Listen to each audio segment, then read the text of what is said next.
change, in your opinion, have we seen? Because I have my thoughts, but I want your thoughts on how much change we've seen when it comes to the recruiting calendar when you add in the transfer portal and you're adding NIL to the conversation. Like, Mike, like these jobs for these coaches have changed in the last 2 years. It's been more added to it. And yeah, they make money. They make good money in the Power 5 level, but job titles aren't the same anymore, brother. No, and you're seeing it more and more. I mean, the NFL has always been an intriguing option for a lot of these coaches, but it was pretty stunning when a guy like Steve Spurrier made that jump to the NFL. Now, it seems like all these coaches, the first chance they get, it don't matter where it is or what the position is. Hey, I'm going to the NFL because I don't want to have to deal with all this other BS. Like you said, the recruiting, the NIL, the transfer portal, and not only having to deal with all that, but having to deal with all of that essentially in the same period. I mean, it's just incredibly wild. I think they really screwed up with this early high school signing period. It doesn't make any sense now. And now that we got the expanded college football playoff coming right around the corner, I mean, we are going to have what is essentially now the signing day, the national signing day, the week of the college football playoff. So how locked in can Nick Saban, Kirby Smart, and them be for recruiting when they will likely have a game in about 3 days to prepare for that is going to determine how successful their season is? I mean, something has to be done. It's hard for me to feel too bad, Trey, for some of these guys making $10-11 million, but they're at the high bar. I mean, there's most of the assistants are doing all the work and they're not getting paid near as much. So yeah, I mean, we're just going to keep losing more and more quality coaches to other things because we're just putting too much on these guys.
Bobby Carpenter will join us in a couple of minutes. Outkick 360 rolls on. Clay Travis joins us in an hour here on the Outkick Network. Chad, John Skipper, formerly oversaw all things ESPN, he's put out another idea where that is, I believe his idea from a month and a half ago was to take the Super Bowl to pay-per-view. But now he's floating the idea that the Pac-12 and the ACC should merge together, which is drawing both criticism and laughs. But I don't think it's a bad idea from the Pac-12's perspective. Well, from the ACC's perspective, I mean, I don't know what they're gaining. It's not the worst idea that John Skipper's ever had. Okay, right. There's been other bad ideas that he's had. One of them, you mentioned, the pay-per-view idea for the Super Bowl. Bad idea. Yes. This is just another amalgamation of what we've sort of been saying, and I've said that the best thing for the Pac-12 right now is just to merge. And the best program should merge with the Big 12. That right. makes more sense geographically. Right. But I also think there is a scenario where you could cherry pick the best of the Pac-12, Big 12, and ACC and form your own super conference. Sure. It'd be nationwide, but that's what conferences are now. Look at the Big 10. Right. They go from Rutgers to L.A. Yep. It's from Jersey to L.A. So you could do that, and that's not his worst idea ever. I just think the two conferences don't make a ton of sense together. And by doing it, if you got a blend of the three or Big 12, Pac-12, it makes a lot of sense. By doing that, ESPN would also own two of the three power conferences. Yeah. Because they already have the contract with ACC. We know what they're doing with the SEC. Bobby Carpenter joins us each and every week on Wednesdays, and he's fresh off of the Buckeye cruise, I believe, at bcarp3s, where you can follow him on social. Bobby, how are you? How was the cruise? The cruise was good, guys. Raised a ton of money for the James Cancer Hospital here in Columbus, Ohio. So, yeah, it was a good time, hanging out with some current players go for the first time since NIL. They could allow that. And Ryan Day and his family came. So it was nice to kind of get to know him and see him outside of the confines of the facility and on the sidelines. So you get to see a little bit of different side of the guy. But it was a good time. Getting a chance to hang out with my old teammates and, getting wild and stupid and having some fun and raising some money. I said on the show that you did offer to do the show last week from the Buckeye cruise, and I said absolutely not. Like, you should not make room for us on there. But give us an idea, like former players, friends of yours. Who did you see? Who'd you hang out with?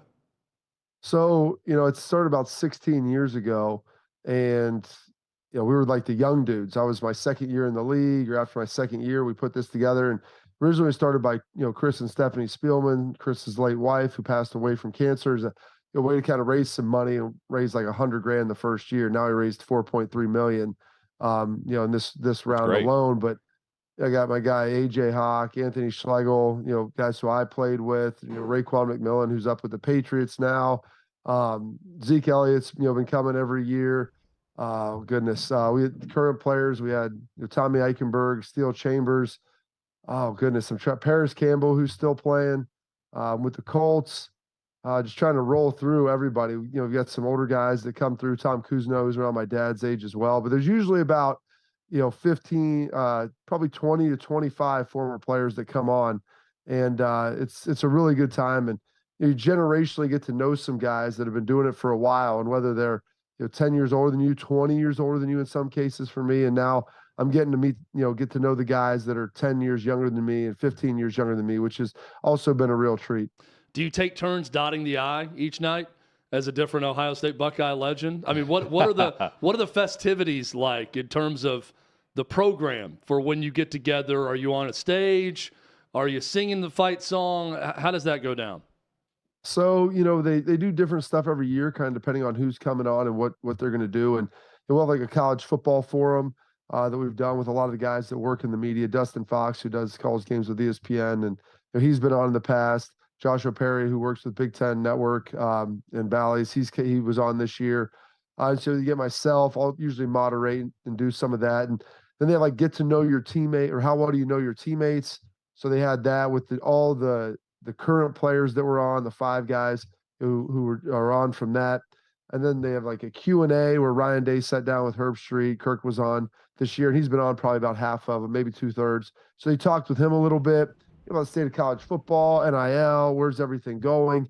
We have Coors Light's a big sponsor, so they do a big beer tasting, which started out as like actually tasting beers, and then it went to maybe we, chug off to see kind of how fast we can go get some teams and things like that. And, pull people out of the audience. People pay to kind of be a part of it, and, pull them up there. And there's a liquor tasting, a whiskey tasting, if you will. So there's just a lot of different activities. They have like a belly flop. They've got a big auction. Like there's just different stuff every day. And, trying to keep it all straight. We have a full itinerary that you hang around your neck so you never lose it, thankfully. But yeah, stuff every day. It's a lot of fun. It's more fun for like my wife and the wives that go, because they have some dinners and things they have to go to. But a lot of the stuff that I get to do, it's out there. We're on the pool deck, and it's some work. I mean, you got to be out there and be involved. And I'll grab interviews and stuff for my radio show with a lot of the guys as well. Bobby Carpenter with us. You can check him out at SiriusXM Channel 84. 3 proposed rule changes from college football that they'll vote on in April, and I think they'll be passed. The game clock is not going to stop now after a first down. Teams can't call consecutive timeouts. Penalties at the end of the first and third quarters would transfer to the following quarter instead of having an untimed down. Saban is on board with these, except for not getting a chance to sub after a first down. And the offense is now picking up steam and going fast, namely the Tennessee Volunteers. What do you make of the rule change, which is it's identical to what the NFL would be doing? The clock's going to continue to roll after a first down pickup. I don't have a problem with that, but I wish they would leave it the same way that it is in college right now for the last like 2 minutes of a half, 2 minutes of the game, because I do enjoy that. And the one thing in college, I mean, you can have these big comebacks due to the fact that you have extra time. And the one thing, the fourth rule that they did try to propose was going basically to the NFL stop clock after incompletions, where it's just like a normal run play once they spot the ball, except for the last 2 minutes of a half or a end of game. And I think if you do that and you make those things all congruent to the NFL, except I like the first down stoppage in the end of half and end of game, because in college football, as good as these offenses are and as good as these quarterbacks are, still like you're not near as efficient at running the 2-minute drill as you are on average in college as you are in the NFL. So I like that, and it gives a chance for some big comebacks. But I'm on board with these. I don't think it's going to change the game in a crazy manner, and it will shorten it up so that if you're on the East Coast and you have that 8:30 start, I mean those games 8 o'clock start, they go to 1 o'clock, 12:30, and it's hard. I'm like, I'm not complaining for me. I can do it. But if you want to have a generation of fans continue to grow in the game, you need to be able to have kids watch and consume these games. And like, that's what you don't have any young fans in Major League Baseball anymore because the games are long. They start the World Series at 8:30, 9 o'clock, and no one can make it up past the fourth inning if you're over, or under 12 years old. So you're right. I should have mentioned this. The proposal is the clock will stop after a first down for the final 2 minutes of each half. Okay. So that stays, but they'll go to the NFL timing element moving forward if it passes. I believe April 20th is the vote. Couldn't they just reduce halftime? If they want to shorten games, just reduce halftime in college football. They could. Then you'd be really going to an NFL model. I mean, the NFL, you run up there, like you pee, you grab something to eat, you get your adjustments, and you're like back out the door. The one thing about college that a lot of people like, and I'm not saying that I'm against it, but you have the bands out there, and there's like a certain pageantry to college football and a romance about it.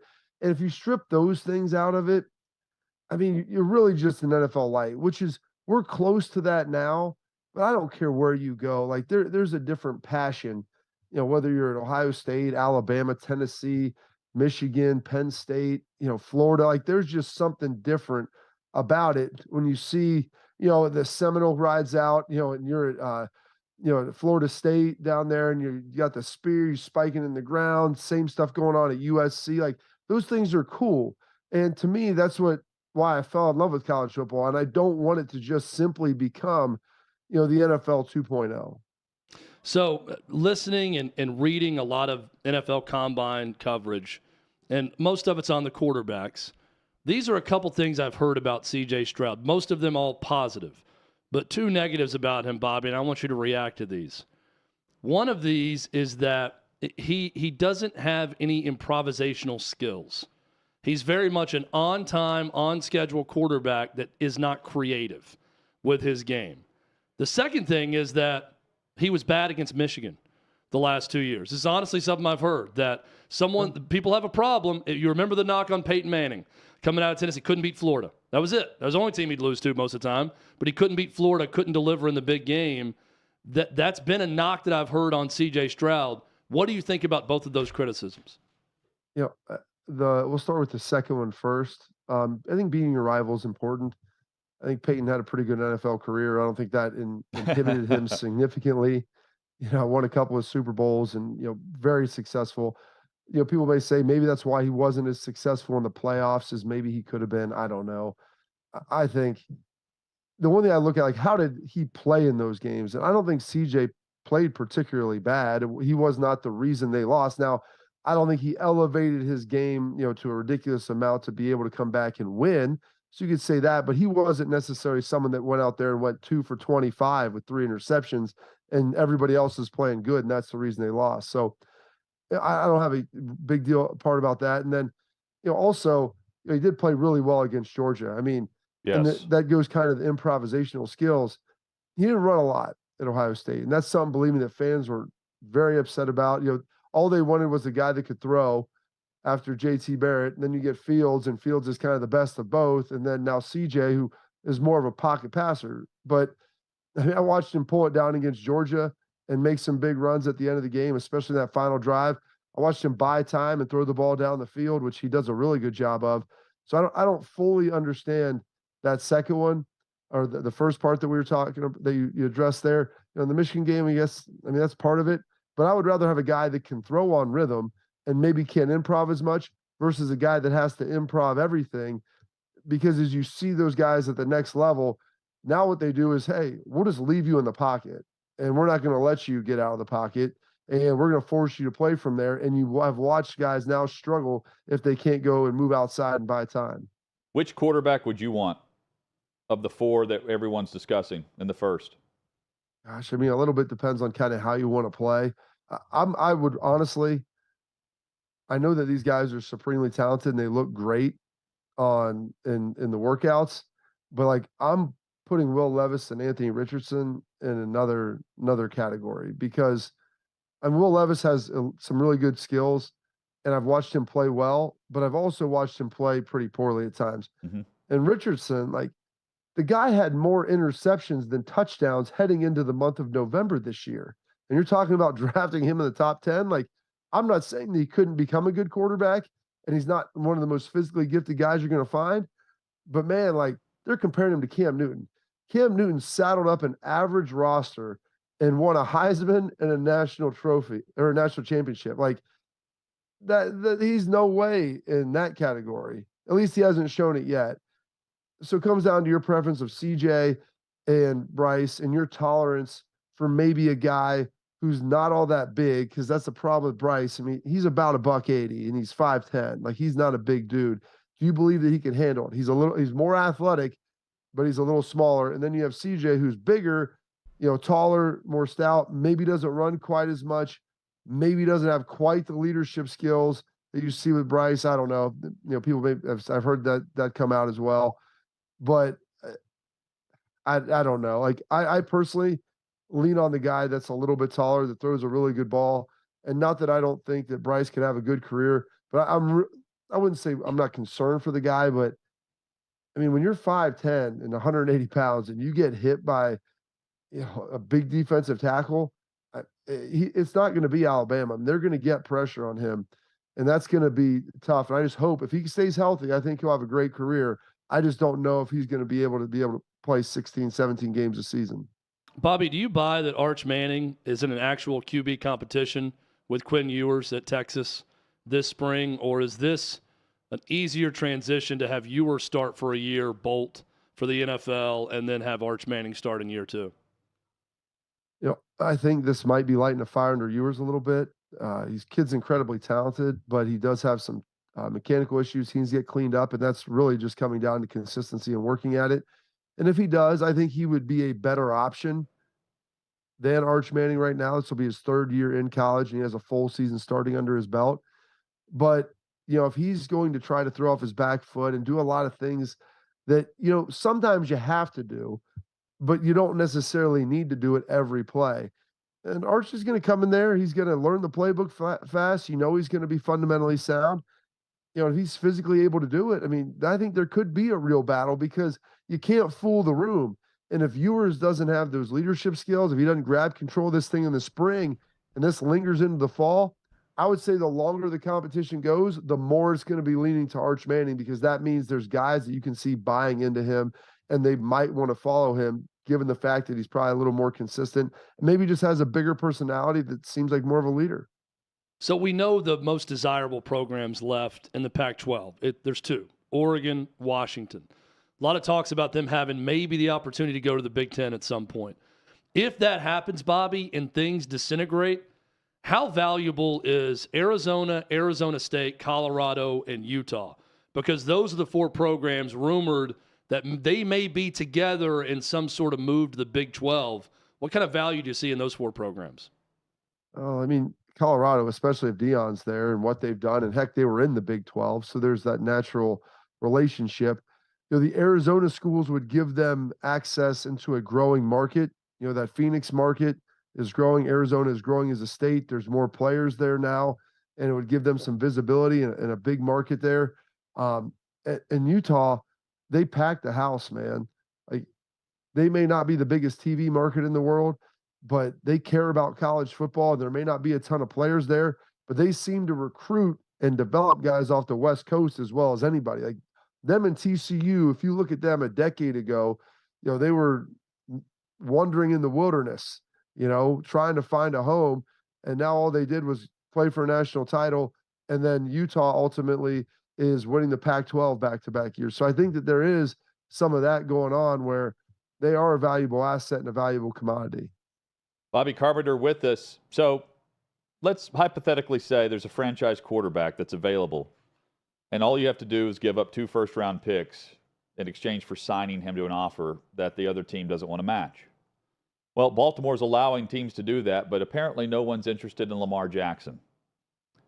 As a former NFL player, knowing that the NFLPA and the agreement with the CBA that they have with the league versus the other pro leagues is the worst compared to the others, what are the owners saying privately behind the scenes, and what are players talking about behind the scenes for which they have no control over?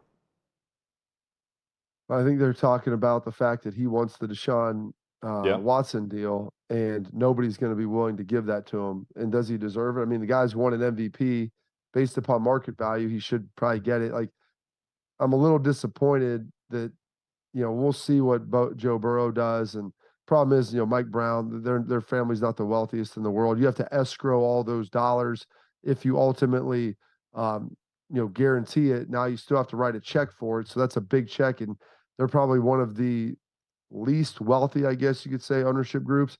But you look at some of these guys coming up, like Josh Allen should have pushed harder, for this. And we'll see what Herbert eventually does, assuming he plays well.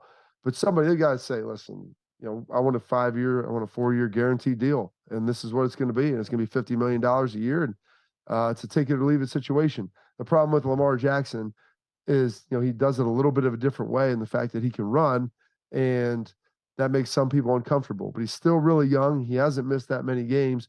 And the other thing, too, is people act like this is a free market transaction.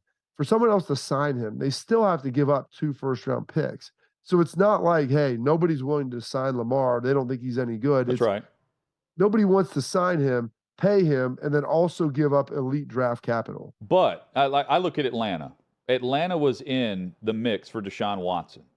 The Browns traded 3 first-round picks and then a second and a third, multiple second and thirds, along with 3 first-round picks to sign Watson to that contract. Atlanta and New Orleans were in the mix, and the Browns came back in. But within minutes of the report, the deadline of the franchise tag, and knowing that Jackson you can negotiate with him, the Falcons are being reportedly, but hey, we're out, we're not interested, we're not in the camp of that. And to me, that just screams collusion. Yeah, the fact that they weren't even interested in hearing, like you said, Right, what he wanted, like there is the issue. Is how can you be out on a guy who's been as good as he's been without even hearing what he potentially wants? Compared to who they were trying to negotiate with last year. Yeah, and here's the other thing. They knew that Deshaun was going to be penalized. Like, they knew that he was going to be out for a number of games. So, like, the fact that you wouldn't even listen to, hey, sit down and wonder what this guy wants, and maybe they already knew a little bit, but you've got to still at least explore. If I'm a fan of the Falcons, I'm like, what are we doing?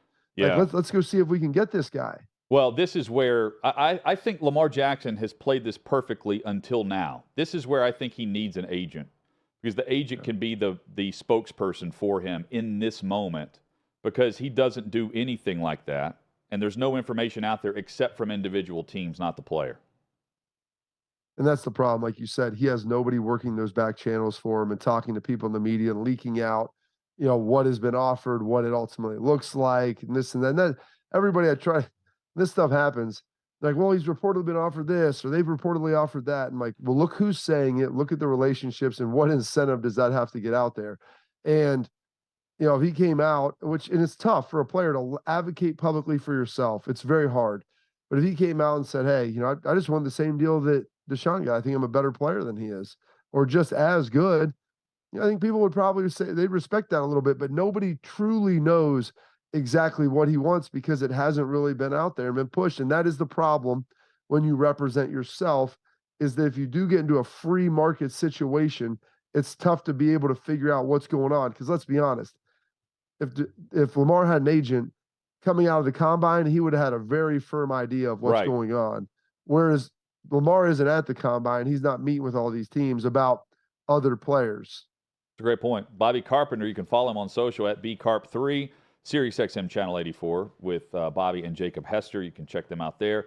Great stuff as always, man, and can't wait to get some behind-the-scenes stories from the Buckeye cruise. We hope to be there next year. Hopefully we get the invite. I'll dot the I for you guys at night. And in the poolside, I'll dot the I. Please invite us.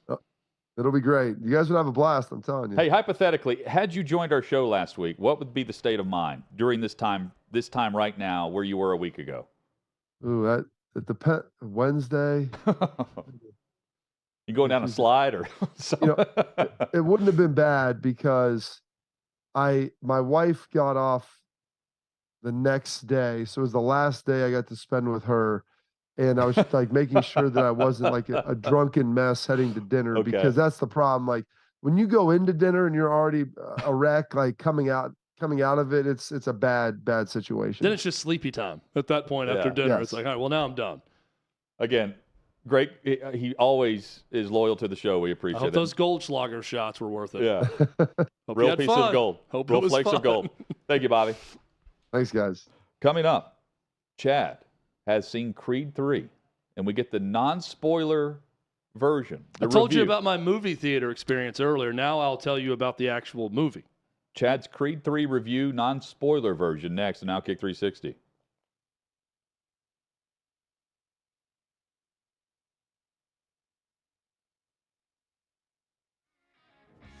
What you're experiencing is the bold taste of a Southern legend. Old Smoky Moonshine and Whiskey. Authentic Tennessee mountain-style spirits.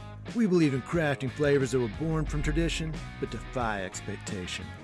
And pioneering a new experience with every sip. Because if it doesn't do this, whoa, it ain't this. Old Smoky Moonshine and Whiskey. Come on.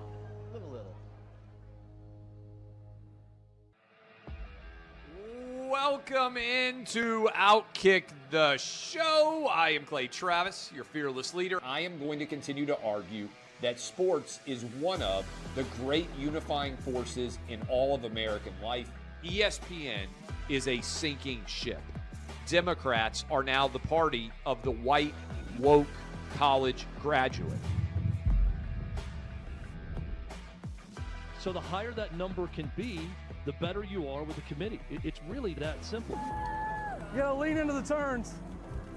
You really gotta lean into the turns. He's got incredible taste in which media figures he listens to. Very difficult to go back-to-back years in the NFL with the #1 overall pick.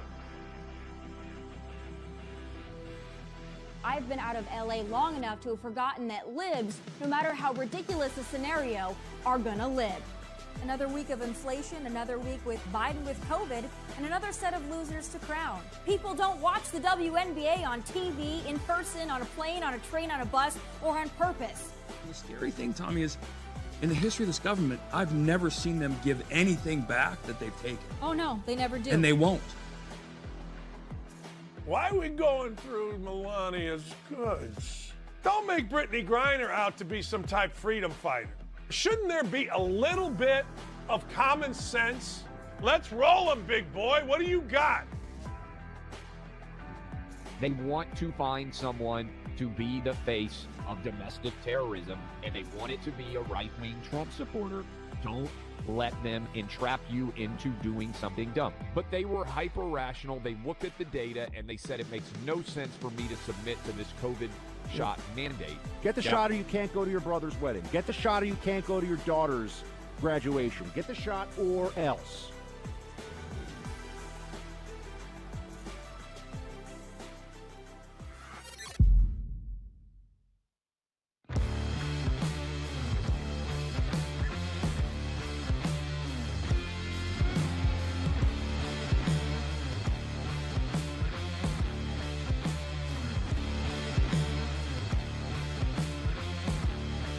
Old Smoky Moonshine and Whiskey. The bold taste of a Southern legend.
Outkick 360 rolls on. 6th and Peabody, our location, with Yeehaw Beer and Old Smoky Moonshine. Chad, I went and saw the new M. Night Shyamalan film. Whenever we like the movie, Inside. It's a film. We call it a film. Well, everything else is just a movie. I went and saw the film. Also, when we hate the movie, we call it a film. Sometimes. It works both ways. It can also be sarcasm. Yes. But we're not like, we're not snobs. High society by any means. What'd you think about Creed 3? I liked the last time I went to the theater. I loved my experience, except for the bathroom, which was awful. Chad liked everything except for outside of the theater and the sounds from the other theater. But Creed 3 itself, as a film, give us your non-spoiler review. I want your review of Knock at the Cabin Door, too, at some point. I don't think I've heard it yet. So here's what I learned about a Rocky movie. It's better when Rocky's in it. I think that would be my quick review of it. It's good. It's a good movie on its own. It's definitely the worst of the three so far. But I do think it's not one of those that I regret spending money to go see it. I enjoyed the film very much. Michael B. Jordan is a superstar. I love that guy. He's charismatic. He is a full-on movie star. So he's very good in it. Jonathan Majors, great actor. He's terrific as the villain in this. Tessa Thompson's really good. There's a sweet storyline with Adonis Creed and his wife's, their daughter, who's deaf, like the mother, and there's a lot of sign language in the movie for that reason, but it's very sweet and very well done. Was it accurate?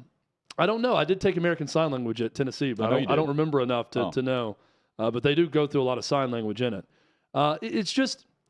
It's odd, Hutton, when you're watching a part of the Rocky franchise, and I don't think they ever said the name Rocky in the movie. They alluded to Apollo Creed gave an underdog a shot, so why won't you give me a shot? And I think one time they said something about the success of Rocky versus Apollo Creed. Maybe they said the name Rocky. I don't remember it. It's just very odd that you have a movie where Sylvester Stallone's not in it because he's in a legal dispute with the producers, so that's trying to get more of the rights to it. He also said something about, I'm never going to watch it. I'm not going to watch Creed 3. He said he saw the script and he didn't like the darker tones that the movie, the trilogy was taking. I don't really know what he means by that. I didn't watch it and think it was an incredibly dark movie. You mean like he is just looking for a reason to complain because he's not a part of it or getting his share of it? Yeah, and he's written a lot of them, or at least had some part of the writing process. So Ryan Coogler, who's a really good director, he directed the first two. Michael B. Jordan directed this. Okay. So this is his first movie directed. I thought the direction was good. It's just, again, I found myself wanting Rocky in this Rocky franchise. Well, I would want that too. There was something missing, knowing Sylvester Stallone is A, alive, and B, not in this movie. That's a part of the Rocky franchise. So I felt it was lacking in some way that way. Not in any way because of Michael B. Jordan or Jonathan Majors or anyone in it. It was just missing something, and I think that was it. So you're saying it's a 7. It could be a 10. Could be. Yes, I'd give it a strong 7. Could be. I thought the first Creed was close to a 10. That was the best I felt about a fighting movie since maybe watching the original Rocky for the first time. It was very much in spirit with the original Rocky, the first Creed. I thought Creed 2 was worse, but entertaining. I thought this one was good, but definitely third of the three Creed movies so far. Here's another quick complaint about it. They need more of a training montage. One of the big parts of the Rocky franchise is the music that accompanies training montages. I don't think the training montage was nearly long enough. They have one where they're showing both fighters getting ready for the fight, and it's cool, some of the workouts they're doing, but I thought the music wasn't as good as the first two Creeds. The music makes these films. And there wasn't enough of it. I thought they could have gone more into the training than what they showed. So the end of it felt kind of rushed, I guess what I'm saying. So you're saying wait until... The final act felt rushed. Do we watch it in the theater or stream this film? That's all I need to know. If you're into the Rocky franchise, you go and see it in the theater.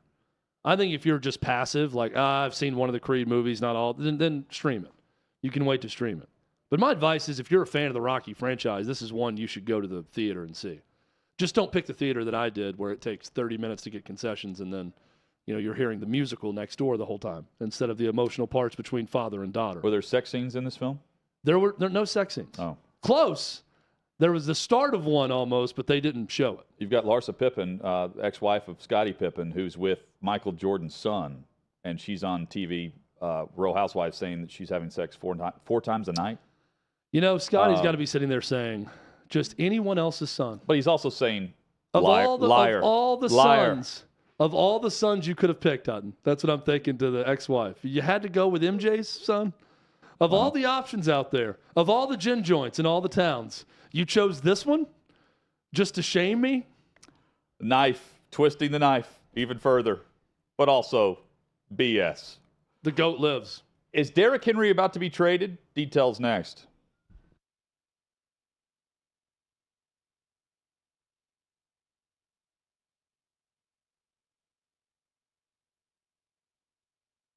There's a bunch of teams this year that are entering the season with a closer by committee. What are your thoughts on closer by committee versus having a main closer? In 2 words, it's ass. Here's the problem. This is where sabermetrics and baseball clash, and the sabermetric guys don't understand why the baseball guys can't just get it. When the sabermetric guys look at a bullpen, they look at a list of data, right? First pitch strikes, who gets the first hitter out, which is the big hitter for the reliever, more than the other guys. Walks, your whip, how you hold runners, all these other things. The problem is that none of those factors account for the inning in which that happens. And unfortunately for sabermetric guys, pitchers think differently in the 9th inning than they do in the 8th, than they do in the 7th, than they do in the 6th. It's just human nature, because everybody in the 9th inning hitting in a game that's close is hitting with the mentality of the tying runs on 3rd, I need to get him in or get on base. That's a different mental approach than they take for their other at-bats during a game, for the most part. Pitchers have to change and elevate in the 9th inning their mental approach to pitching. And some guys just can't do it. It's just not. I mean, I can remember, I think it was in my career, 2003, the Red Sox went with a closer by committee to open the season, and they had a great bullpen. It turned out to be a disaster. It doesn't work. So in spring training, you go through a couple stages. You go from the young guy whose mental approach to every day in camp is, my God, I want to make the team. There's the younger guy whose mental approach is, I just want them to remember me.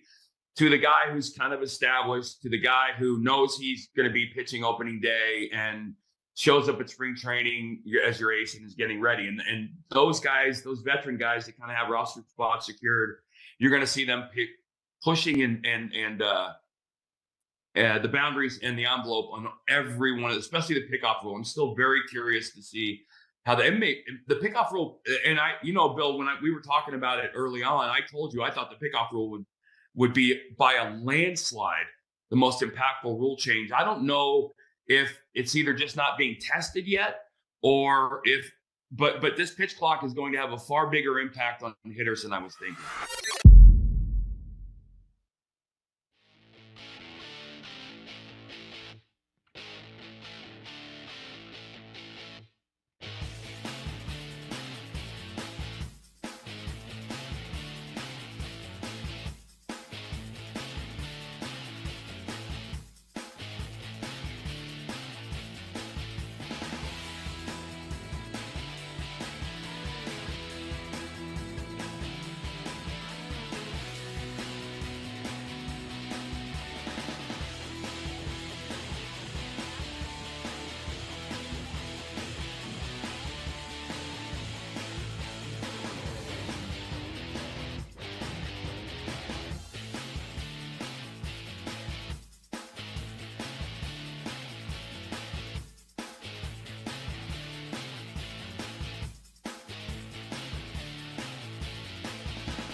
Just like that, the final hour is here for the Wednesday edition of Outkick 360. Glad you're with us on the Outkick Network. Hope you'll subscribe to the YouTube channel. You can stream the show live at Outkick.com. Clay Travis will be with us in 20 minutes. We'll discuss Lamar Jackson, collusion, and much more. Chad, the details surrounding the incident at Joe Mixon's residence, there are details, but they're so vague that I'm very confused by them. So this happened late night where, according to reports, there were police responded to a call of shots fired Monday night in Anderson Township, Ohio. Chad loves the townships. Townships. So Hamlets, love those too. Police reportedly entered Bengals running back Joe Mixon's home, his residence. No one left arrested. No one was taken out of the home and arrested. They did reveal in a statement a search warrant was executed at the residence, and there was a juvenile, a kid that was treated for non-life-threatening injuries at a hospital. And we knew initially, based on what was getting out on social media, that there were people playing with Nerf guns, and then a real gun was fired from inside the home. They can't determine who fired the gun. But Nerf guns were played with outside the home so that in the home it was mistaken for a real gun. Again, like I can't piece everything together here other than Joe Mixon's home is where police responded to. And, I mean, the fact that we're unclear who fired the gun, okay. But keep in mind, like, how do you jump ahead to the point where you're playing with Nerf guns and then you think, oh, this is a real gun, let me fire a shot? I don't know how you get to that point. It's a very quick trigger, if that's the case. But also, like, if you think it's real, you're still firing the first shot, even if you think it's a gun, because you would know it's not a gun unless a shot was fired, and it wasn't until a shot was fired from inside the home. That's what's confusing about this. It's all very confusing, this story. I don't even know how to comment on it because I don't know that we know everything yet. Now, I will say, having been an expert in Orbeez guns in my neighborhood. I had a note of this. When I saw Nerf, I'm like, okay, is it a Nerf gun that doesn't make sound, or was it what I played for you guys from someone's Ring door camera that sounded, like it was Fallujah in my neighborhood with kids firing these guns off? The Orbeez guns left and right. So I think someone that's a gun owner should know that's not a real gun if you heard that, right? And you shouldn't just fire into the street if you heard it. But I hear Nerf gun. I don't know, are we talking about a real Nerf gun, or are we talking about one of these Orbeez guns that I mentioned? It's a weird story. Well, it's a weird story, but what's not being tied into it is the one I brought up yesterday involving Joe Mixon in Cincinnati, in the area, in Ohio, where charges were dropped based on him brandishing a gun or showing off a gun or something. And until they have more information, the district attorney said to drop the charges as they continue to investigate the story. This ties into Mixon because of course, the NFL personal conduct policy and knowing what happened at Oklahoma, which still follows him. So it's something to follow. It's weird, but at the same time, it's in a line of incidents. And so, gun fired. You also have the audio recording through TMZ where the quote is, witnessed several males and females running at this location, couldn't get a description. One of them pulled out a gun, ran towards the back of the building. Several shots were heard. A male with a gun was seen running, getting into a Jeep. He's currently on the scene. 2 other vehicles are involved. They fled at a high rate of speed. This is all dispatch that's just being recorded. Very, very odd. And no one seems to know exactly what happened yet. And again, no one was arrested. So there it is. We'll see what the NFL does. We still wait, by the way. More details. We still wait on the details of everything that was caught on camera with Alvin Kamara. And the fact he's headed to court soon. That's one that they could probably act sooner rather than later based on what's on camera. Chad, first report from Mike Silver in Indianapolis, who is well connected, especially at events like this, where the NFL has a massive gathering. And you have all the GMs, all the scouts, everyone's out there. Michael Silver has been covering the league for years. And he puts out this report that the Titans are shopping Derrick Henry. He doesn't name the source, but he does say it was a general manager who told him. Then you have Jonathan Jones of CBS saying, no, the Titans are not shopping Derrick Henry. This is where we find out where the Titans are in a rebuild versus a retool, quote unquote. Because right now, they're not a good roster. They're not a playoff roster. I can certainly say they're not in the AFC South without Tannehill and Henry based on what's available currently and the roster they currently have. Free agency's about to start. I'd say all options are open. And Henry, who has been the former NFL rushing champ and has rushed for 2,000 yards, has a couple of solid years left. I can say that firmly. I can also say, could this be the Titans wanting to trade Henry now to get something in return a year early before it's a year too late? I don't know, though, Chad, the return on Henry based on his current salary, which is over $10 million. The Titans would only end up saving about $6 million against the cap by moving him. It's not the Tannehill deal where they can save 18.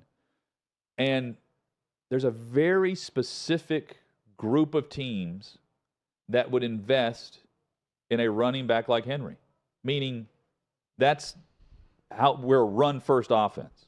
6 or 7 teams, I think, would say that.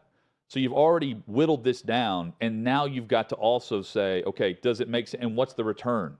It's not a first or second round pick, maybe not even a third round pick based on where he is in his career and the number of carries he's had over the last 5 seasons. Do you believe the report? Do you think the Titans are shopping him?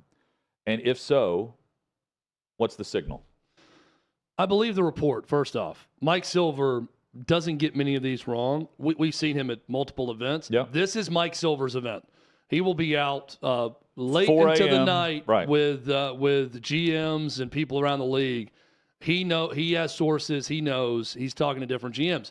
And when I see the counter report by anyone that comes back after this, we've talked about the serve volley of reporting. Yeah. Well, Mike Silver's getting this from other organizations, other GMs out there.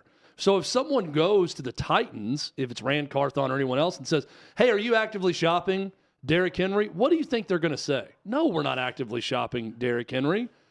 I believe Mike Silver's report. It's his report. He's getting it from other sides of this.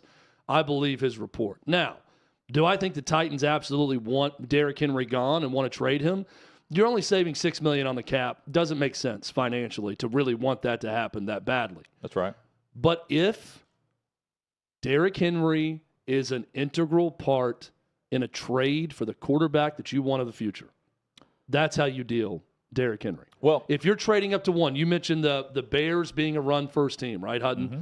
If you're trading up to 1 or you're trading with someone else and you feel like we have zeroed in on this guy being our franchise quarterback, and this team, they want Derrick Henry in that deal, then you make that deal if you're the Titans. If not, you're not saving enough on the salary cap to get, and you're not going to get enough in return because he's going to be part of a big package to move up. Well, if you're going to move up to number 1, let's say, Derrick Henry's only a part of a bigger package to move up to number 1. Chicago's a good example that you use because they have the cap space. They have $99 million. They're number 1 in the league by a large margin. The team would have to be willing to pay him what he's owed. Plus, if you're trading for him, you're going to extend that contract, right? You'd extend the contract, and the Titans would be eating $10.1 million against the cap, and they would only be saving $6 million. So it's I think I still think he's playing for the Titans this year based on the scenario of what's to gain versus what they get in return. And what's the value of Henry if you're moving up to number 1 overall? I don't know what you're throwing in there. You're trading away a player that has 1 or 2, 3 years left of solid play, and I'm being generous with that just based on the average lifespan of an NFL running back. And you can also, especially this year, the team that's identity has been run is trading away Derrick Henry. They would be doing that because the running back class this year is really deep and you can find the next guy. So as another team, I'm looking at it from the opposite angle. I don't know the true value of what he would bring on the market now. And I think that's all the Titans were doing, is gauging where Henry is to other teams. Because I think he's more valuable in Nashville than he is to any other organization. Totally agree. And look, if you trade Derrick Henry for anything other than as a package to trade up to number 1 and draft your quarterback, it's going to be seen as the Titans are just tanking. They're completely in rebuild mode. They're not serious about winning this year, and I understand that.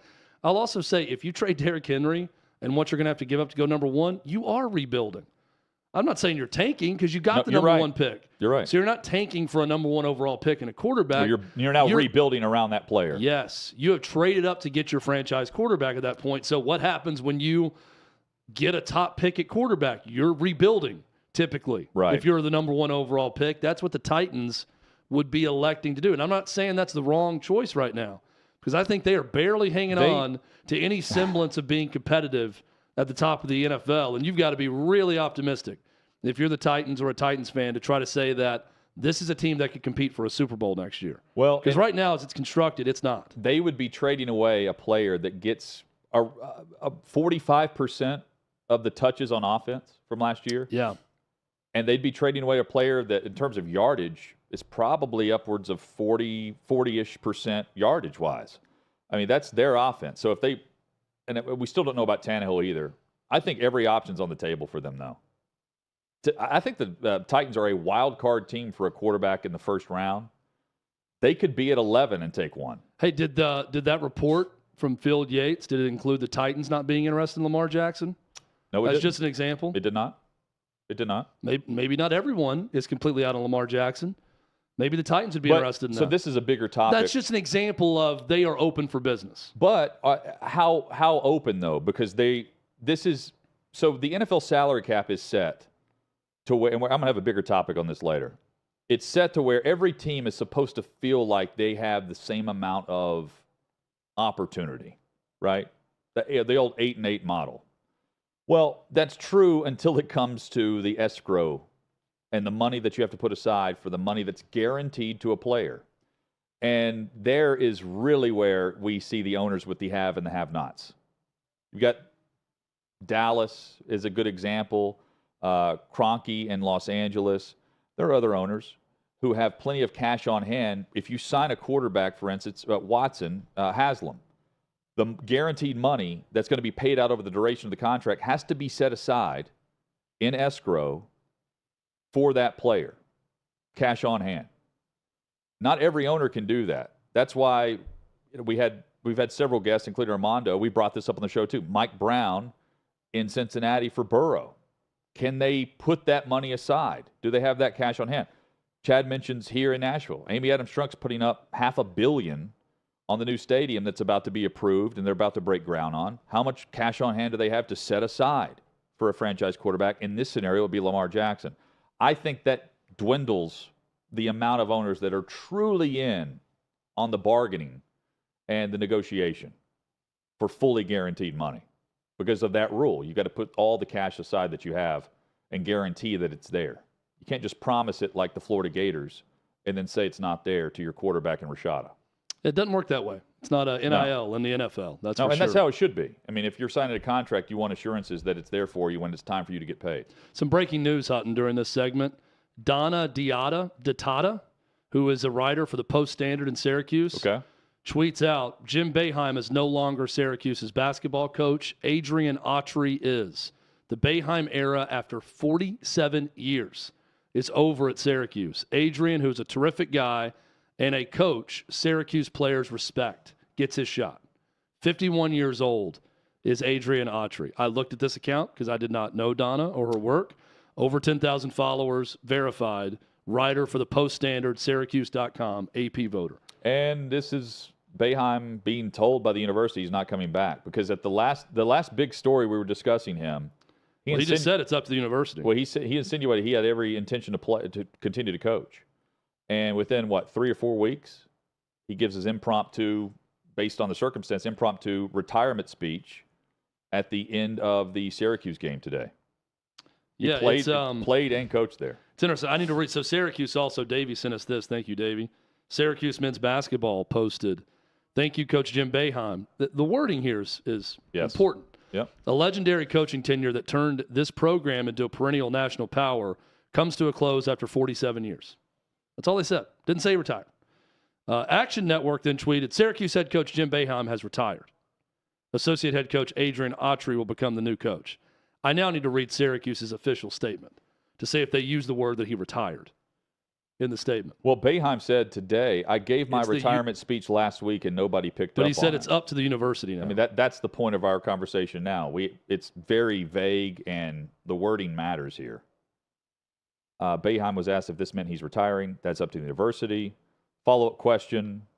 I gave my retirement speech on the court last Saturday, and I gave it to the press conference afterwards. This is not a retirement. Today, this is from Syracuse. Today, as his 47th season coaching his alma mater comes to an end, so too does his storied career at Syracuse University. Associate head coach Adrian Autry, Syracuse grad, 94, one of Boeheim's former players and longtime assistants, has been named the program's next head coach. I also do not see any statements from Jim Boeheim in this release. Over 1,000 games he's won at the university. Again, details matter. The lack of details matter in this. More to come for sure. Clay Travis, more to come on the show. Clay joins us next. A lot to get into. We'll dive into Lamar Jackson, the collusion among owners. If it's there, if it's not, it's there. And what the NFLPA could do about it. Clay joins us next on Outkick 360.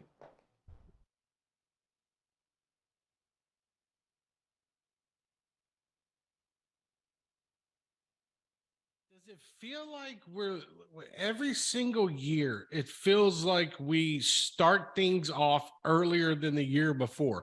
Like it blew my mind. Like I was scrolling through social media like last week or the week before last, and you know, you got Vanderbilt rolling, you got Florida going, Kentucky's now going, but then you got some schools that are holding off, you know, till the middle of March, you know, to start spring practice. Before you know it, Mike, like the national championship's going to end, and 2 weeks later they're going to start spring practice. It's getting crazy, bro. Yeah, I mean, I thought coaches had a little bit more control over when these things started, but I guess not always the case. And I'll give you an example, Trey. I heard Hugh Freeze was kind of upset that they started so early. They started last week, and you know, not that he didn't want to go to camp, but he has just been on the ground running since day one. He's not had time to get away. He wanted a little bit of a break, but hey, that's life in the SEC. You got to do it when you got to do it. And another little anecdote, one of my buddies covers the Florida Gators, so he took off the week prior to spring practice. He thought it was the perfect time just to recharge for fall camp. And what do you know? 3 coaches exit for the NFL. I mean, that was the worst time to take a vacation, but that's life in the SEC. And it you know, it looks like Florida's shoring up the tight end spot, you know, position. And we get to this point where, you know, some guys are on breaks right now. Some coaches are. They take this final week. They want to dip off. They're going to spend time with the family, because, you know, from next week until July, they don't get a break. And I'm interested. That's one thing I wanted to ask you about when it comes to college football and where we are at right now. I had this conversation. I was talking with former Tennessee assistant T. Martin, talking with a couple other assistant coaches about this with the recruiting calendar.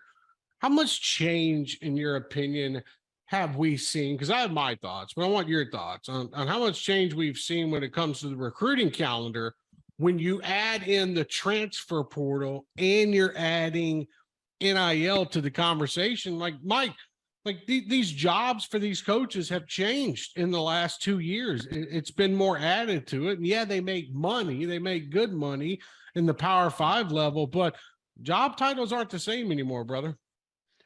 No, and you're seeing it more and more. I mean, the NFL has always been an intriguing option for a lot of these coaches, but you know, it was pretty stunning when a guy like Steve Spurrier made that jump to the NFL. Now, it seems like all these coaches, the first chance they get, it don't matter where it is or what the position is. Hey, I'm going to the NFL because I don't want to have to deal with all this other BS.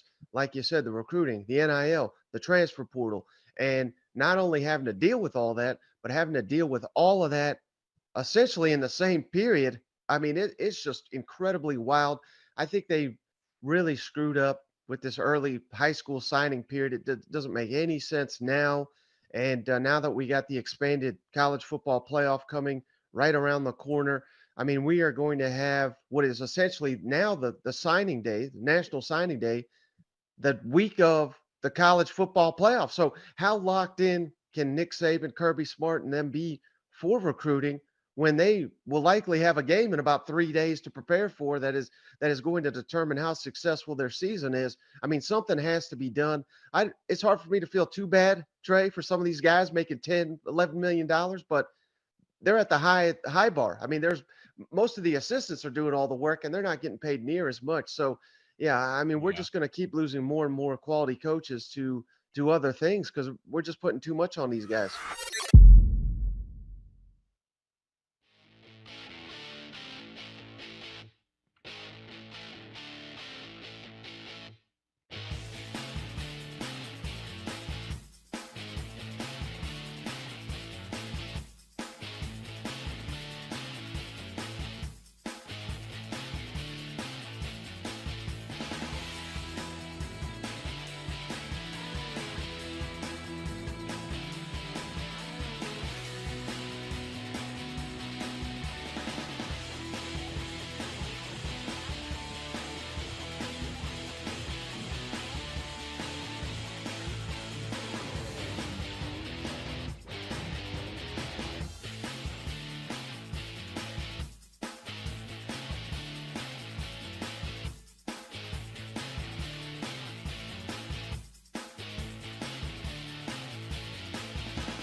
A lot to hit with Clay Travis. Welcome back. Outkick 360 across the Outkick Network. Hutton and Withrow with you. 6th and Peabody, our location, with Yeehaw Beer and Old Smoky Moonshine.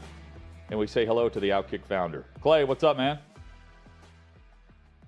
I'm doing well. How are y'all? Hey, doing great. There's a lot of discussion about if it is or is not collusion with Lamar Jackson getting the non-exclusive franchise tag, and then all these teams immediately jumping out and saying, we're not interested. We're not interested in talking to Lamar and giving up 2 first-round picks. A year after we saw Deshaun Watson, in exchange for that guaranteed money, 3 first-round picks from Cleveland, plus second and third rounders, multiple, to Houston in exchange. But yet there's not one team that's willing to jump out there and talk with Lamar Jackson about potentially joining their team as a franchise quarterback. First, we never get to this point with quarterbacks who are good. And second, yes, it's absolutely collusion. So I have a take on this.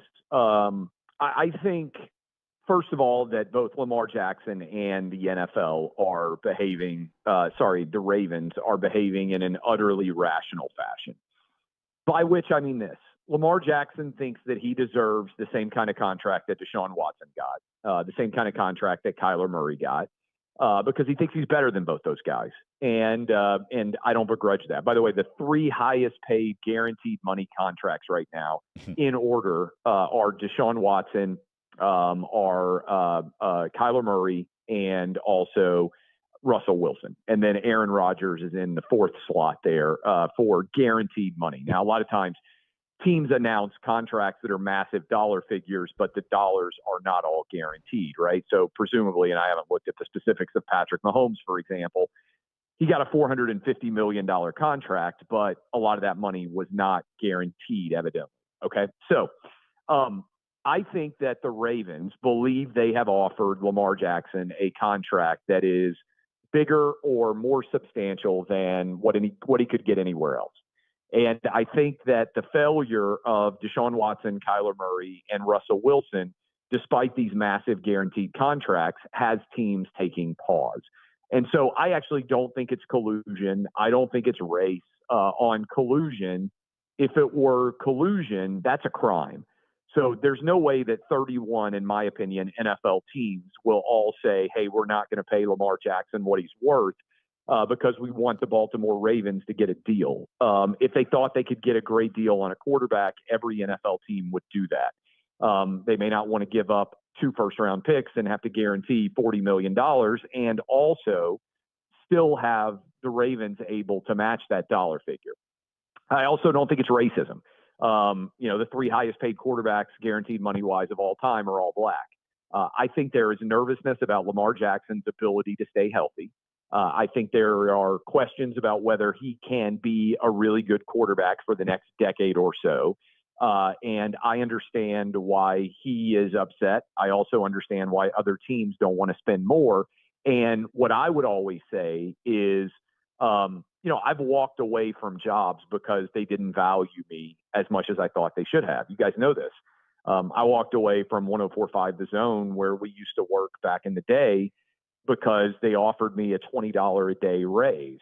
I could have gotten a job at McDonald's making more money than they were paying me to host Withrow and I radio took in that terms deal. of a raise. Yeah. We snatched that deal up. We're like, this is great money. So look, I understand both the business side and the labor side on this situation, because I've run companies and signed people to contracts, and because I've been an employee who believes that he deserves more than what the company was offering. So I think that's really what we got here. And unless something's changed in the last couple of hours, I haven't been on my phone. Nothing. I think that there are a lot of teams out there that are saying, hey, we don't necessarily think the offer that's on the table to Lamar Jackson is a bad one, and we're not willing to pay him substantially more. And I'll close with this in terms of this answer to the question. How many teams, if Patrick Mahomes had a 1-year, $31 million franchise tag on him, would make an offer and give up 2 first-round picks to get a deal done with Patrick Mahomes? Everyone's out there for it. Right? Every team that could. 31 NFL teams would do it. So I think this is a sign that Lamar Jackson is getting an early read that his idea of what he's worth is not necessarily reflected in the larger marketplace in a way that he thought it would be. I think it's a big moment for the NFLPA, though, because this is where maybe he needs the agent now more than ever, because it's the weakest PA of the major sports based on money allocated to the player and the player power and the guaranteed money involved there. And we've seen it now happen with Haslam and Watson. And it's not that the teams aren't giving the guaranteed money, but what's been reported, all we know is that the offer was around what Watson received, $250 million over 5 years, but only 68% of that number was fully guaranteed. And there's not one team, and I'm looking at the list of teams that are reportedly not interested: Falcons, Panthers, Commanders, Dolphins. There's not one team that wants to at least say, yeah, we're interested in negotiating, not in signing him to a fully guaranteed deal. That's where I come down on it, is for a league and teams that say we turn over every rock for within an hour, 2 hours after the franchise tag deadline, for all of these reporters to say, this team's out, this team's out, this team's out. Are you kidding me? We don't see the 26-year-old franchise guy, former MVP, on the market ever, and one's available, and everyone's saying no. Yeah, look, I don't buy into the idea that these teams would all say no unless they were convinced that it wasn't a great asset for their team. And again, I think this is where having to give up 2 first-round picks factors in. I think that what the market is. Look, Lamar Jackson doesn't have to play, right? He's got a couple of options so far as I see it here. He can some way negotiate with the Ravens, like we saw happen with Kirk Cousins, right? Yeah. Kirk Cousins, I believe, you guys correct me if I'm wrong, played back-to-back 1-year franchise tenders. Is that right? Yes. And then became an unrestricted free agent. If I am advising Lamar Jackson, I'm telling him, hey, the pathway to getting the payday that you believe you deserve is to figure out a path to pull a Kirk Cousins, where you say, okay, if nobody's going to trade for me and you guys are franchise tagging me, I'll play for $31 million this year. And then maybe I get franchise tagged again and I have to pay. I think there's like a big bump up. Like he'd have to get like $60 million or something. I don't know what the number is, but it's like prohibitive. And then you'll get your payday. Also, look, I mean, Lamar Jackson can say, okay, I think I'm being so undervalued, I'm not going to play at all.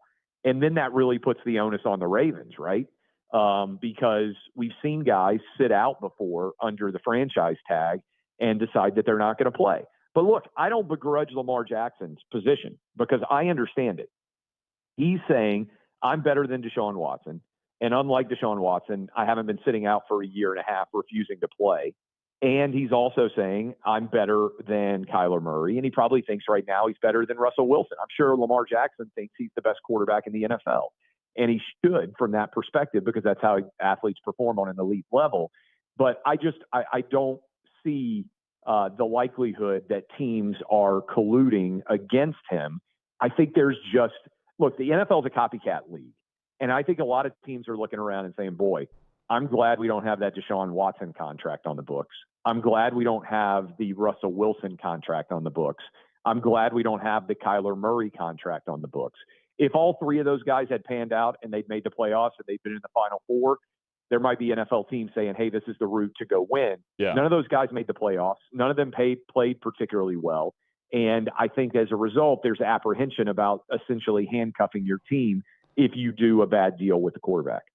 Clay, we talked about it earlier, but this Kevin Blackistone op-ed about his differences with Ron DeSantis and his opinion, or something that he did with education in the state of Florida, and now that means that the MLB should pull spring training out of Florida. I hate when something that is a great unifying force like sports is used to divide or weaponized to say, I disagree with X, so my favorite sport, or the sport I cover, should remove teams or remove events from that state because I disagree with it. What do you make of this latest piece? Yeah, look, I think this is the world that the pro sports leagues have created. When Adam Silver pulled the All-Star game in Charlotte out of Charlotte because of a transgender bathroom bill, and most in the media said, "Yay, good for you." And then when Major League Baseball pulled the All-Star game out of Atlanta, over the Georgia voting bill, which was a totally manufactured BS reason that has now been proven to be laughably absurd. Now that we've had the 2022 election that happened after the 2020 law, I think that this is the precedent that is set, that sports media and or athletes or people involved in sports believe that they can bully sports leagues into taking stands that comport with their politics. And my argument has been, I think it's absurd to make a decision about an athletic event based on something political in the state. And I think, unfortunately, the NBA and Major League Baseball have both set the example that they can be bullied and that they're willing to do this. And so it doesn't surprise me that sports writers try to make those leagues comport with their own individual political beliefs.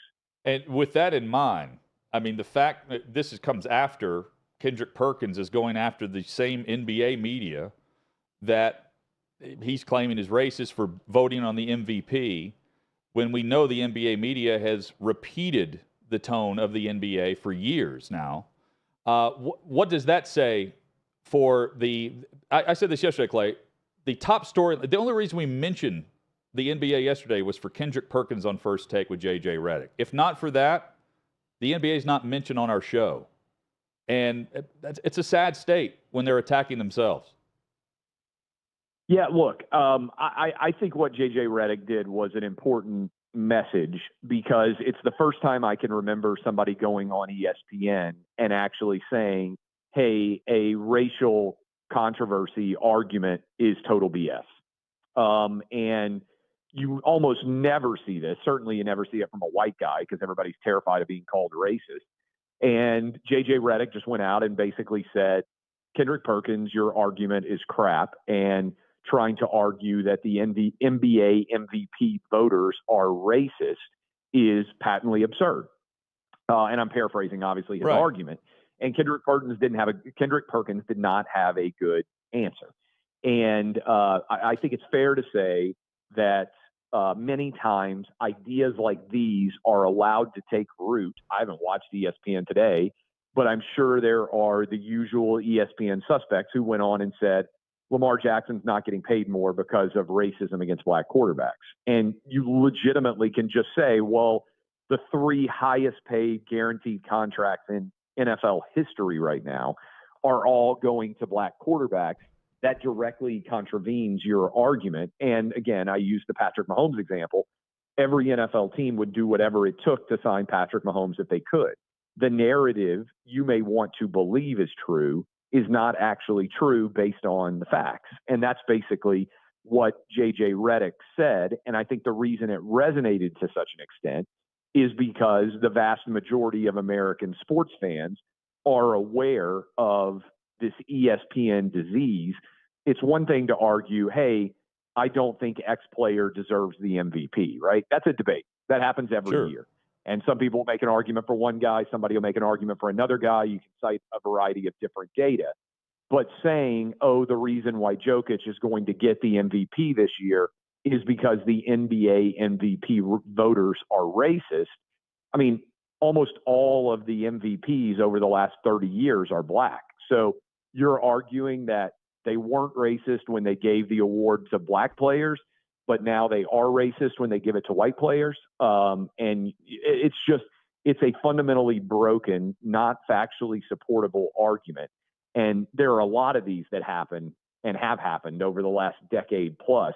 This is one of the first times I've ever seen a substantial pushback, and I think that's why it resonated to such an extent. Yeah, and on Q earlier today, Ryan Clark tweeted something out like, we actually live in a world now where Daniel Jones makes more money than Lamar Jackson. And I'm thinking, here we go. And you're right, Clay. Well, look, that's the news cycle, and right? The next to day. To your point about Daniel Jones, go back to the draft. Everybody was furious in the Ryan Clark camp. I bet you could go back and find it, if I remember correctly, that Daniel Jones was drafted before Dwayne Haskins. Yes. Right? Yeah. Because he's the white quarterback. But not before Kyler Murray. Not before Kyler Murray, though. Yeah. That's the same draft that Kyler Murray went it was the one in overall. Nashville. Yeah. It was the draft in Nashville. Same draft. Yeah. Okay. Yeah, you guys are right. I mean, I remember watching that almost immediately. Twitter was upset that Daniel Jones would go before Dwayne Haskins. And I mean, by Twitter, I mean the usual woke suspects who can't ever seem to look past race. And so make race-based arguments all the time, even when there's nothing that supports them. And then they'll say something like Kendrick Perkins did. Well, this is what guys are saying behind the scenes, right? So they say, well, people make behind the scenes arguments that are dumb all the time. That doesn't mean you have to make them publicly, right? Like my argument could be behind the scenes. I could be like, hey, I believe in UFOs. And oh, by the way, I do. But if I then came out and made like a super, like I said, and guess what? I think LeBron James is an alien. Behind the scenes, people are saying that because he's so freakishly talented. We don't think he's from Earth. And I went out and I said that publicly. By me saying, oh, behind the scenes, people are saying that, doesn't mean that I'm not responsible for the argument that I put out there in broad daylight that is incredibly stupid and not supported by the data, right? So just because you feel something, and this is maybe the essence of it, just because you emotionally have this reaction doesn't mean it's valid. Like we've created this world where if I feel something, that means it's important for me to say it, even if there's nothing that supports it from a factual basis. It's like, no, that means that your feeling oftentimes is not supported by data, and there are no facts to underlie or support it as a foundational level. That doesn't mean you get to just go out and say it, and then your response is, well, I felt it. It feels right to me. I don't care. Support your argument with actual facts, and there aren't good ones to support the Kendrick Perkins argument or the Lamar Jackson, is not being treated fairly because of his race argument. Clay, I don't make a habit of reading transcripts on air, but I have to do this because it just happened recently with Jim Boeheim. And by the way, hold on 1 second. Let me go back to the Daniel Jones thing. We live in a world where Daniel Jones makes – I bet the Ravens would have given Lamar Jackson the Daniel Jones deal. They have offered him, right? According to reports, they've offered him an average of $50 million per season, which would be $10 million more than Daniel Jones. More than Daniel Jones. Yeah, which would be – $50 million a year, if that's true, would be a $200 million deal, which would mean Lamar Jackson, if Ryan Clark were being honest, Lamar Jackson has turned down a deal that would have paid him $50 million or $60 million more than what is being made by Daniel Jones right now. And what they're leaving out in the argument, Clay, Geno Smith next season in 2023 is going to get $52 million based on what Seattle just gave him. Man, I'd like to sign up for that kind of racism. I mean, they leave out the facts of it instead of just comparing two. They should compare Geno to them. Look, I mean, I think the easy argument is the three players with the most guaranteed money in quarterback history in the NFL right now are all black. If the NFL was racist, how does that happen? That's a good point. So, Clay, Jim Boeheim is tough out. argument to come back against. Yes. Yeah, Jim Boeheim's out at Syracuse, and it was as awkward as you would expect. This from the press conference after their loss today to Wake Forest. Question, are you saying right now that you're going to retire? Boeheim, this is up to the university. Question, do you want to come back? Boeheim, I didn't say that. Question, so what are you saying? You're not saying you're retiring? Boeheim, I just said it. I don't know. Question, so you don't know? Boeheim, I said this is up to the university. Apparently it was, Clay, and minutes after this, they've already announced Adrian Autry will be the successor, and Jim Boeheim is out after 47 years at Syracuse. Wow. What do you make of this awkward departure for Jim Boeheim? I don't know what his contract situation is, but that sounds like the answer you give if you're trying to make it clear that you were fired, you didn't resign, because you want to get paid out all the money that's owed to you. Yeah. Right. I don't know what, like that sounds like something, if I were, legally looking at this, if you decide to retire, you are not necessarily paid out on your full contract, right? Necessarily. School might decide to do it. I don't know what your contract says specifically. If you are fired, usually as long as you're not being fired again for cause, then you would be entitled to the remainder of your contract. Tom Izzo's now the longest tenured coach. When I hear that transcript, I'm when I hear that transcript, that sounds like a legal dispute where semantically he doesn't want to say, "Hey, I'm retiring," or resigning, because it makes it sound like he's walking away from however many years of money left on his contract he has, and that his lawyer is going to demand payment for whatever the 3 or 4 years. And I don't know his contract terms, but that sounds like a legal dispute in the way that he's answering that question.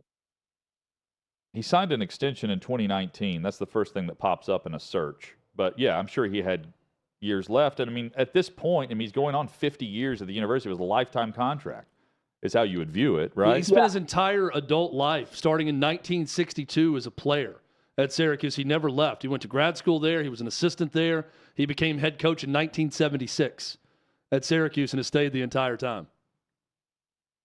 Yeah, it's pretty crazy. And, the Mike Krzyzewskis of the world who decide, hey, I'm going to leave on my own terms are very, very rare, even for elite level coaches. And I don't know how many times has Jim Boeheim been to the Final Four since he won the national title with Carmelo Anthony? He's got the one national championship.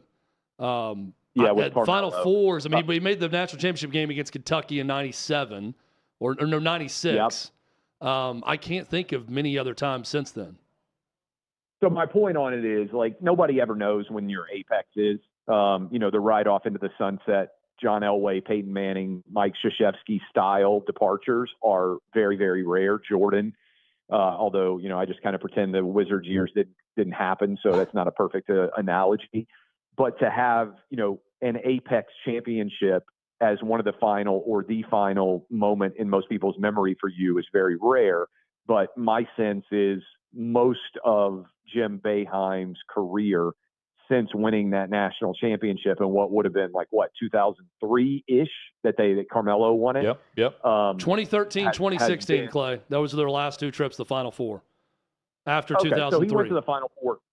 Yeah, he went to the Final Four 2 more times. So that's still pretty impressive. But, in my mind, his career was at the apex 20 years ago when he won the title. Yeah. He certainly, I think since 2017, the numbers on Syracuse, I think he's lost 17 games every year since 2017 or something like that. He certainly has not closed in the final 5 or 6 years of his career on a tear. Clay Travis joins us each week at this time. Clay, thanks so much, man, and we'll catch you at the SEC tournament. All right, appreciate you all. Thanks a lot. Yep, Clay Travis each Wednesday with us here on the show. Chad, coming up, a woman couldn't find her husband's body, and it wasn't because she was, I don't presume she was hiding the incident. She just couldn't find him based on all of the stuff in her home. How much stuff, we'll tell you next on Outkick 360. What you're experiencing is the bold taste of a Southern legend. Old Smoky Moonshine and Whiskey. Authentic Tennessee mountain-style spirits. We believe in crafting flavors that were born from tradition but defy expectation. And pioneering a new experience with every sip. Because if it doesn't do this, whoa, it ain't this. Old Smoky Moonshine and Whiskey. Come on, live a little. Welcome into Outkick the show. I am Clay Travis, your fearless leader. I am going to continue to argue that sports is one of the great unifying forces in all of American life. ESPN is a sinking ship. Democrats are now the party of the white, woke college graduate. So the higher that number can be, the better you are with the committee. It's really that simple. You gotta lean into the turns. You really gotta lean into the turns. He's got incredible taste in which media figures he listens to. Very difficult to go back-to-back years in the NFL with the number 1 overall pick. I've been out of LA long enough to have forgotten that libs, no matter how ridiculous the scenario, are gonna lib. Another week of inflation, another week with Biden with COVID, and another set of losers to crown. People don't watch the WNBA on TV, in person, on a plane, on a train, on a bus, or on purpose. The scary thing, Tommy, is in the history of this government, I've never seen them give anything back that they've taken. Oh no, they never do. And they won't. Why are we going through Melania's goods? Don't make Brittany Griner out to be some type freedom fighter. Shouldn't there be a little bit of common sense? Let's roll 'em, big boy. What do you got? They want to find someone to be the face of domestic terrorism, and they want it to be a right-wing Trump supporter. Don't let them entrap you into doing something dumb. But they were hyper-rational. They looked at the data, and they said it makes no sense for me to submit to this COVID shot mandate. Get the shot or you can't go to your brother's wedding. Get the shot or you can't go to your daughter's graduation. Get the shot or else.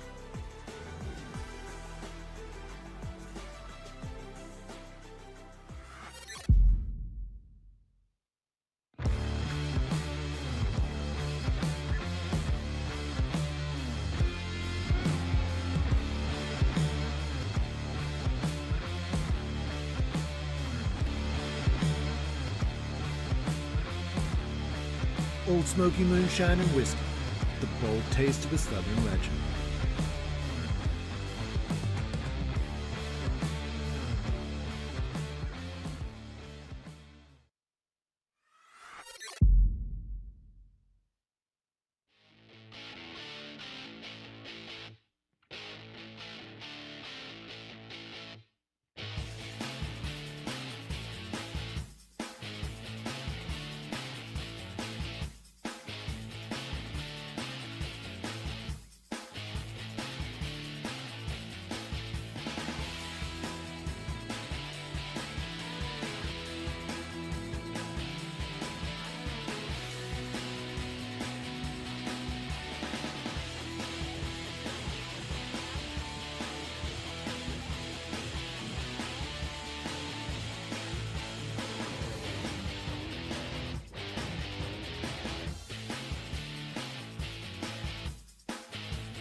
I admit, Chad, there are times when I think I hoard a lot of stuff, like keepsake, credentials, whatever. I found out recently. You don't. I don't need a lot of stuff. It's not a problem for you. Period. Like, stop collecting things. The material things are really not that valuable whenever you start to really analyze what you have or don't have. But in Madison County, Illinois, an autopsy released last week explains what happened to a Troy, Illinois man who was found dead in his home months after reported missing. A guy named Richard offed himself. He offed him. Yeah. Sorry. I didn't mean to laugh at the offing himself. He offed himself. I just felt like Richard would be a hoarder. And in April of 2022, his wife reported him missing. His car was still in the driveway, probably a Pontiac Sunfire, still in the driveway. And she said, hey, I spoke with him the day before. I can't find him. It took until December of the same year, December of last year, from April to December, until she went through a closet and found him. People reported, like, there were multiple professionals that went out. Plumber went out there and reported a bad odor, and they assumed it's because of this hoarder. She's living in filth.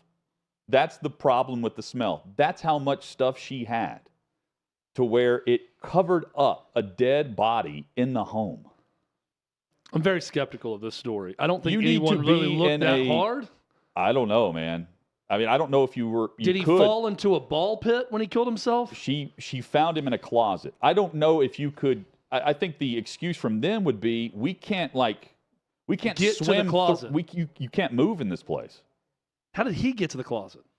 I don't know. I mean, look, our producer Davey, like we normally end on a high note, like a feel good story. Right. This really brings into question the darkness of his sense of humor, that he thought this was going to be a lighthearted story to end on today. Like, hey guys, let's send you into your Wednesday evening with this feel good story from Troy, Illinois. We're going to go to Richard's house. Oh, by the way, not his house. She wasn't even really looking for him in December. She was looking for her Christmas decorations and found him. I mean, I just don't. I don't get it. I don't either. But again, like, it was ruled a suicide. I mean, chances are she did it. I mean, this sounds like a Dateline NBC episode to me. Davey, you agree? Yeah, I mean, I'm looking forward to the episode when this Keith comes Morrison's out. knocking on that door. I guess, Chad, like, maybe he thought this is a good spot in the house. Like, this is my happy place. I don't know how he got all the way back there in this corner, but I don't know if you've ever watched Hoarders before.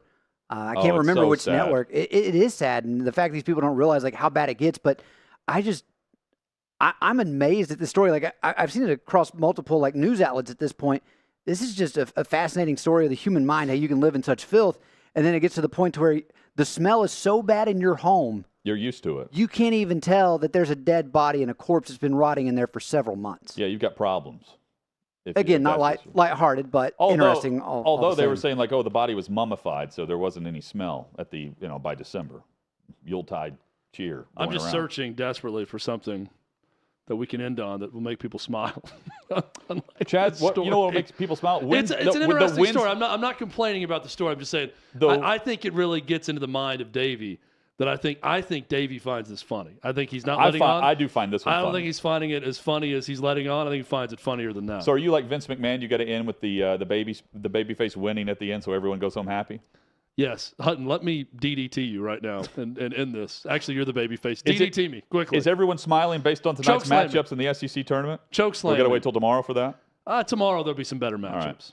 Join us tomorrow and be happy. Tonight could be competitive though. We'll make you happy. Tomorrow, 3 o'clock what Eastern, a great way to end 2 the o'clock show. Central, Outkick 360 across the Outkick Network. And so I thank all of you. And I am because you are.